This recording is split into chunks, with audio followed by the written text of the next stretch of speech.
Mahal ko to eh. Pero parang wala na patutunguhan to. Wala na rin tong kasiguraduhan. Tol! Tignan mo to! Ang ganda! Branded! Siguradong kikita tayo ng malaki dito! Oo nga pre, ang ganda nito. Pero parang di na ako magtatagal dito eh. Bakit naman, pre? May problema ba? Ewan ko. Basta.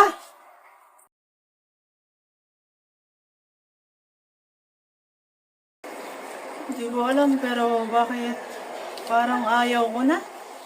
Parang bigla na lang ako ng umay. Mas Rafi yan. Wala ka namang patutunguhan eh. Kung ako sa'yo, mandasin mo na yan at mag-enjoy ka. Pero parang sayang naman, di ba? Di ba pwedeng pag-isipan mo muna? Kung ano mangyayari sa kinabukasan mo.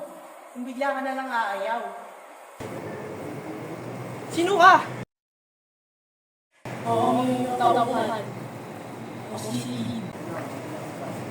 Eh ikaw, sino ka naman? Ako naman, si Super Ego. Wala ka rin mga siguraduhan dyan, hero eh. Pahinsin ka na lang humanap, mas masaya ang take. Mataas pa ang kita. Totoo kayo yung sinasabi niya? Nakaayaw na siya? Ay, ewan ko ba? Baka naguguluhan lang yun.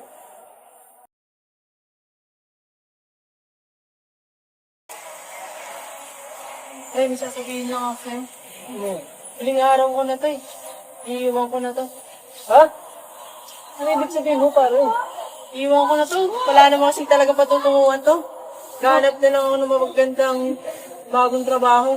Bakit naman? Kung nakala ko kasama ko sa negosyo, tapos iniwan ng tao. Akala ko naman kasama tayo hanggang dulo. Hindi ko na talaga kaya, Pi. Titigil na ako. Okay, pero kung yan ang decision mo, wala naman ako magagawa eh. Sige, paalam.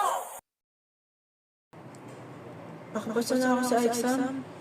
May trabaho na ako. Pero, bakit parang may kulang? Hindi ako masaya. Kung tumuloy lang sana ako sa business namin ni Alexis. Paano kaya kung di ko siya iniwan? Kung sinunod ko lang sana yung puso ko. Sa huli, natutunan niyang minsan, hindi sapat ang pansamantalang kasiyahan. Dahil may mga bagay na mahirap sa simula, pero kung ipagpapatuloy lang, maaaring ito ang maging daan patungo sa ating tagumpay.